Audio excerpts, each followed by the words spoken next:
Morning everyone, welcome to my channel. আমি শর্মিষ্ঠা। আশা করি আমার সকল বন্ধুরা অনেক অনেক ভালো আছো, সুস্থ আছো আর নিরাপদে আছো। আমার অন্তর থেকে অনেক অনেক ভালোবাসা জানিয়ে কিন্তু নতুন একটা ভিডিও শুরু করতে চলেছি। আর এই যে দেখো, বাইরে স্টিল নাও 3-4 দিন ধরে এক নাগাড়ে বৃষ্টি হয়ে চলেছে, থামার কোনো নামই নেই। কোনো জিনিসটা না কন্টিনিউ ভালো লাগে না, মাঝে মাঝে হোক, মাঝে মাঝে আবার একটু রোদ ঝলমলে আকাশ দিক, ঠিক আছে। না পাচ্ছি, সামনেই তো পুজো, না পাচ্ছি ঠিকঠাকভাবে জিনিসপত্র কাচাকুচি করতে, না পাচ্ছি ভালোভাবে ঘরদোর পরিষ্কার করতে, ড্যাম ড্যাম একটা গন্ধ, ছাদে যেতে পারছি না, গাছগুলোকে কত 2-3 দিন দেখতে যেতে পাচ্ছি না, তার ওপর তো বাইরে এতটুকু বেরোতেও পাচ্ছি না। তো যাই হোক, কিছু তো করার নেই, প্রকৃতির জিনিসের ওপর আমাদের কোনো কিছুই জোর নেই। তো চলো বন্ধুরা, সুন্দর একটা হেলদিভাবে লাইফস্টাইলটা শুরু করি। আমি চেষ্টা করি আমার ভিডিওর মধ্যে কিছু না কিছু হেলদি লাইফস্টাইল তোমাদের সাথে শেয়ার করার। সেটা আমার খাদ্য অভ্যাস হোক, কি যোগ অভ্যাস হোক, কি অন্য কিছু এক্সট্রা কারিকুলাম হোক। আমি অনেকে শুনেছি যে আমি মোটা, হয়তো তিনি মোটা, তার বক্তব্য হচ্ছে যে আমি কিন্তু তেমন কিছু খাই না, তাও আমি মোটা হয়ে যাচ্ছি। কি বলতো, মোটা শুধুমাত্র খাওয়ার উপর ডিপেন্ড করে, এটা আমাদের ভুল কনসেপ্ট। আমরা যদি সকালবেলা উঠে ঠিকঠাকভাবে এক্সারসাইজ না করি, ঠিকঠাকভাবে ডিসিপ্লিন ওয়েতে দিনটা না শুরু করি, তাহলে কিন্তু আমাদের মোটাপাটা বেড়েই যাবে। আমি তোমাকে এক্সাম্পল দিচ্ছি, অনেককে দেখেছি সকালবেলা ঘুম থেকে উঠে কোনো রকম তারা এক্সারসাইজ করে না, তারা সকালে উঠে ডিপ ফ্রাই ধরো লুচি, পরোটা, চাউমিন এইসব খেয়ে নিচ্ছে।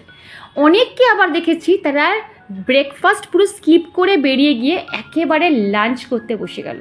ভাবলো যে আমি তো ব্রেকফাস্ট স্কিপ করে গেছি, তাহলে বোধহয় আমার আর ওয়েট বাড়বে না, আমি ওয়েট বোধহয় কমিয়ে দেবো। একদম ভুল কথা। যে যত ব্রেকফাস্ট স্কিপ করবে সে তত বেশি মোটা হবে। আর একটা হচ্ছে, তার দুটো কারণ বললাম, একটা হচ্ছে আনহেলদি লাইফস্টাইল, আর একটা হচ্ছে যদি তুমি কোনো রকম এক্সারসাইজ না করো, বা তুমি যে পরিমাণে খাচ্ছ সেই পরিমাণে তুমি যদি ক্যালোরি না রিডিউস করো, তাহলে তোমার শরীরে কিন্তু ফ্যাট জমে যায়। অনেক এক্সারসাইজ করলাম, এক্সারসাইজ করার পর অবশ্যই কিন্তু শবাসন করবে। এক্সারসাইজ করে সঙ্গে সঙ্গে কিন্তু কোনো রকম কাজকর্ম, দৌড়াদৌড়ি, লাফালাফি করবে না। এটা আমরা যখন শিখেছি আমাদের গুরুজিই বলেছিলেন। মোটামুটি 5 থেকে 7 মিনিট একদম শবাসনে শুয়ে থাকবে, পুরো বডিটাকে শিথিল করবে, একদম রিল্যাক্স, মাসেল রিল্যাক্স হবে। তারপরে তুমি কিন্তু তোমার যাবতীয় কাজকর্ম করবে, সেটা কিন্তু একদম ভরপুর এনার্জেটিক সাথে। তো যাই হোক, এই যে আমি ভালো করে প্রণাম করে উঠে গেলাম, উঠে গিয়ে ভালো করে চোখে কিন্তু জলের ঝাপটা দিলাম। এমন পরিমাণে চোখে জলের ঝাপটা দেবে যে ঘুম বাপ বলে পালাবে। চোখ খুলে কিন্তু ঠান্ডা জলের ঝাপটা দেবে। আমি 12 মাস, কি শীত কি গ্রীষ্ম, একদম কল খুলে চোখ খুলে কিন্তু আমি ঠান্ডা জলের ঝাপটা দিই। দেখবে তোমার ঘুম পালাবে। তো যাই হোক, এবারে একটা নতুন জিনিস তোমার সাথে নতুন না, আমি অনেক দিন শেয়ার করেছি, কিন্তু আবার নতুন করে বানাচ্ছি বলে তোমাদের সাথে একবার শেয়ার করি, কারণ আমার অনেক নতুন বন্ধুরা কিন্তু আমার এই চ্যানেলে যুক্ত হয়েছে। এখন তো বর্ষাকাল, ঘর থেকে একটা ড্যাম গন্ধ, জামা কাপড়ে ড্যাম গন্ধ, সব জায়গায় যেখানে যাবে ড্যাম গন্ধ। তো আমি কি করি, অনেক বাজার চলতি room freshener, toilet freshener use করেছি বন্ধুরা। 1 থেকে 2 মিনিট থাকবে, তারপর গন্ধ চলে যাবে।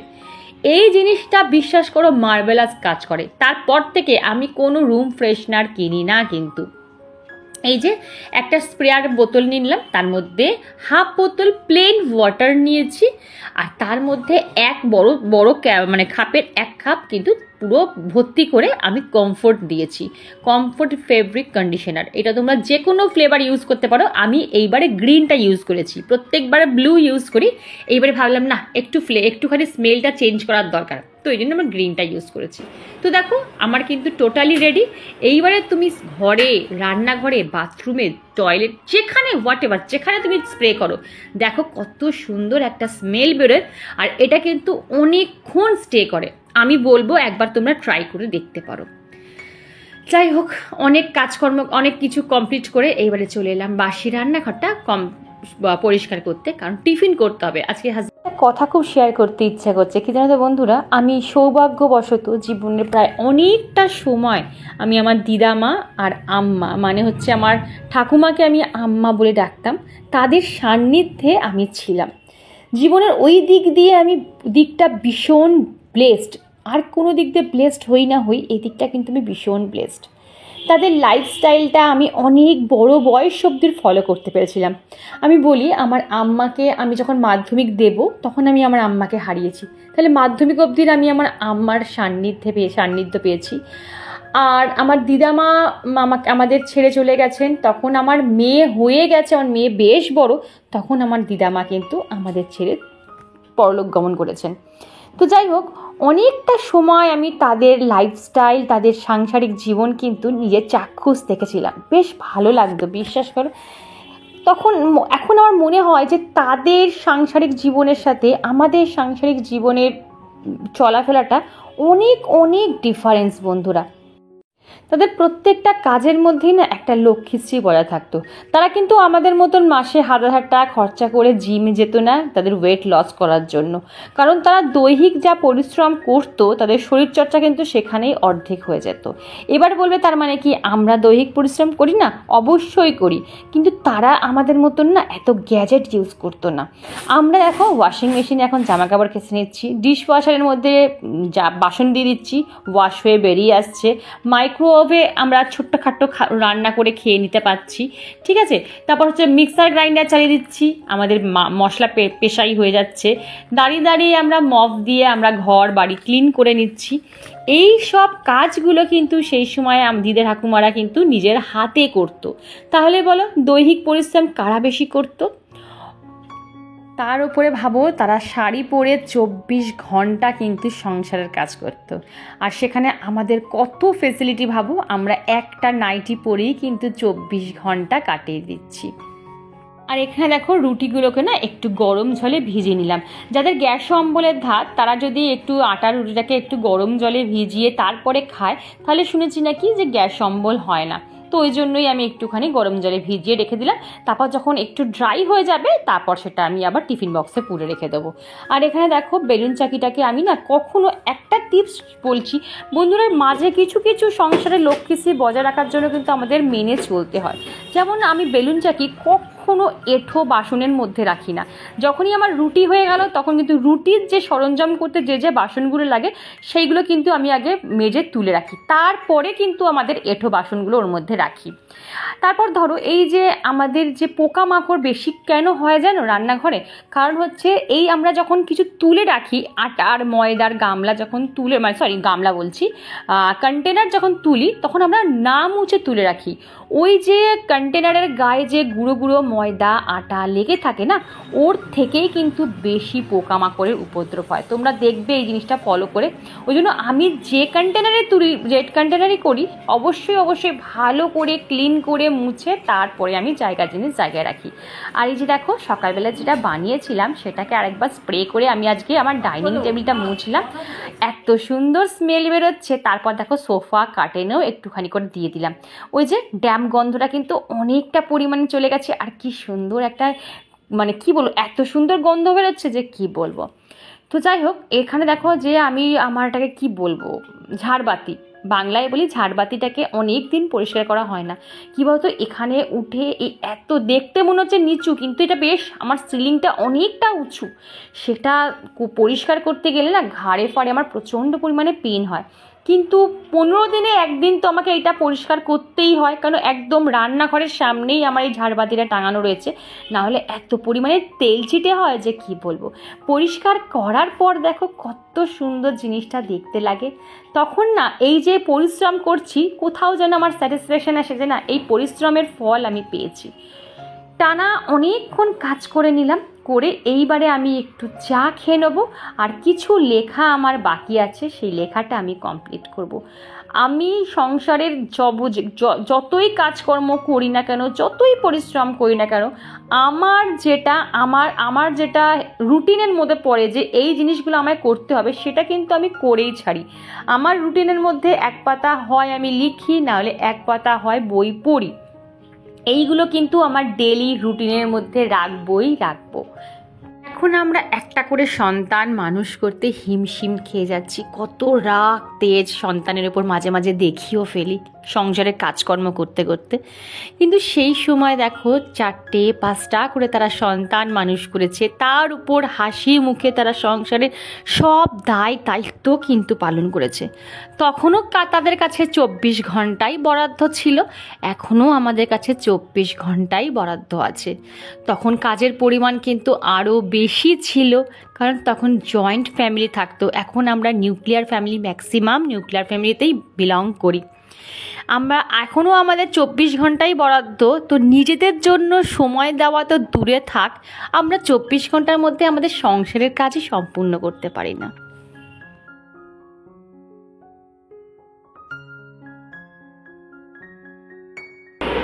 তো এই তো বন্ধুরা, এখানেও ছোট ছোট দেখো কালার পেন্সিল যেগুলো থাকে সেটা আমি এর মধ্যে রাখি। আর এই যে ড্রয়ারগুলোর মধ্যে এইগুলোর কিছু মানে কি বলবো, খুব দরকারি যে জিনিসগুলো থাকে, পেন ড্রাইভ থাকে, তারপর তোমার হচ্ছে ছোটো ছোটো যে জিনিসগুলো থাকে লাগে সেইগুলো থাকে এর মধ্যে, ঠিক আছে। এগুলো দেখো ও সব লিখে রেখে দিয়েছে, জানি না কি এর মধ্যে থাকে, তো ওই জন্য আমি আর ধরিনি খুব একটা। আর এই যে কারেন্ট চলে গেলে এটা নাকি হাওয়া খায়, এই জন্য সবসময় এটা থাকে ওর কাছে। এই যে এটা ওর কাছে থাকে সবসময়, ওর খুব গরম লাগলে এটা মুখে হাওয়া করে থাকে এইটা। আর এখানে তো দুটো পাউচ, একটা হচ্ছে স্কুলে, একটা হচ্ছে এটা পড়তে নিয়ে যায়, আর এটা হচ্ছে স্কুলের জন্য, আরও অনেক আছে। আর এই তো এইভাবে সাজিয়ে রেখেছি। এখানে আমার ম্যাট রয়েছে, ইয়োগার ম্যাট রয়েছে, এখানে আমার মেয়ে ফুটবল খেলতে ভালোবাসা তো রয়েছে, আর এই টুকটাক জিনিস। সেই তো একদম সিম্পলভাবেই সাজিয়েছি গো বন্ধুরা, এর থেকে বেশি যত সাজাবে তত ঘেটে ঘ করবে। এই সাজালাম তো, তোমাদের একদিন পর আমি খুলে দেখাবো যেটা কি হাল করে। চলো। আমার দিদামাকে আমি বলতে শুনেছি যে এঁঠো হচ্ছে সংসারের চণ্ডাল, তো এঁঠো কাটা কিন্তু আমাদের একটুখানি মেনে চলা দরকার। আমি বলছি না ছুচিবাইগিরি বা ম্যানিয়াগিরি, একটু এঁঠো কাটা মানার দরকার। এখন আমরা কজন এঁঠো কাটা মানি বলো? এখন আমরা ভাতের থালা বিছানায় নিয়ে খাচ্ছি। আগেকার দিনের মানুষরা মনে করতো যে ভাতের দানা হচ্ছে মা লক্ষ্মীর দান, সে একটা দানাও যদি নিচে পড়ে যায় সেটা তারা কুড়িয়ে খেয়ে নিত। কিন্তু দেখো এখন দেখো থালার পর থালা কিন্তু আমরা ভাত ডাস্টবিনে ফেলে দিচ্ছি। তো এই কারণেই না আমাদের ঘরে অলক্ষ্মীর বাসা বাঁধে। তো যাই হোক বন্ধুরা, অনেক কথা তোমাদের সাথে শেয়ার করলাম। আর এই যে এবার ব্রেকফাস্ট করে নেবো। আজকে বেগুন ভাজা করেছি আর রুটি করেছি, হাজব্যান্ডের জন্য করেছি, তো ভাবলাম না আমিও দুটো রুটি খেয়ে নিই। 1.5খানা বেগুন, আর বেগুনটা একদম অল্প তেলে ভেজেছি, তোমরা দেখলেই বুঝতে পারবে। আজকে আর ভাত খেলাম না। তো চলো আগে আমি টিফিনটা করি, তারপর তোমাদের সাথে আদার্স কাজ শেয়ার করব। গুড ইভিনিং বন্ধুরা, এখন ঘড়িতে বাজে, আমি কিছু দেখাতেই পাচ্ছি না, তারাও দেখাই কটা বাজে। বাবা ফ্ল্যাশটা অন করি, বাজে 8টা 10, ঠিক আছে। 4:45 থেকে আমাদের এখানে কারেন্ট অফ হয়ে আছে। আর এই হচ্ছে অবস্থা, কোনো কিছু আমি বিকেলের পর থেকে শ্যুট করতে পারিনি, ভিডিও এডিট করতে পারছি না, কিচ্ছু না। ওয়াইফাই নেই, ইভেন আমার জলটুকু নেই, মানে আমি যে হাত দেবো সে জলটুকু নেই। ট্যাঙ্কও পুরো ফাঁকা, জানি না কখন আসবে, বলছে কি একটা মানে খারাপ হয়ে গেছে, আজকে নাও আসতে পারে। আর এইগুলো চারদিকে এরকম ঘুটঘুটে অন্ধকার, আমি জানি না আজকে ভিডিও আমি এডিট করে উঠতে পারবো কি না, আর কালকে তোমাদের ভিডিও দিতে পারবো কি না। তো এই হচ্ছে পুরো অন্ধকার, দেখো সব কিছু আমার অন্ধকার, ঠিক আছে। আর এই জামা কাপড় দেখেছো সব এই ঘরের মধ্যে মেলে দিয়েছি, কি শ্যুট করব বলো? আমার যে কদিন ধরে এত হ্যাপাজার্ট হয়ে যাচ্ছি আমি কি বলবো। আর এখানে তো ডাল ফাল বার করা হয়ে গেছে, এখন ডাল ভাত আছে, আর হয়তো একটু ডিম ভাজা করলে হয়ে যাবে। আর এই দেখো 1 ফোঁটা জল নেই, দেখেছো 1 ফোঁটা জল নেই, কি অবস্থা। তো বন্ধুরা জানি না আমি এখন ভিডিও কি করতে পারবো।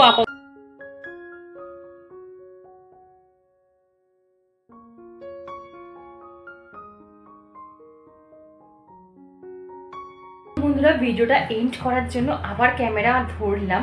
এখন অনেকটা রাত হয়ে গেছে, সারা সন্ধে কারেন্ট ছিল না, সারা সকাল কারেন্ট ছিল না, মোবাইলে এতটুকু চার্জ ছিল না, টেম্পোরারি জাস্ট কাজ করে গেছে। কি একটা হয়েছে, কি বললো মানে লাইট পোস্ট ভেঙে গেছে না কি বললো জানি না বাবা, তার জন্য কি টেম্পোরারি করে গেছে, আবার কালকে এসে কাজ করবে। জানি না আবার কালকে কত ঘন্টার মানে ব্যাপার আছে।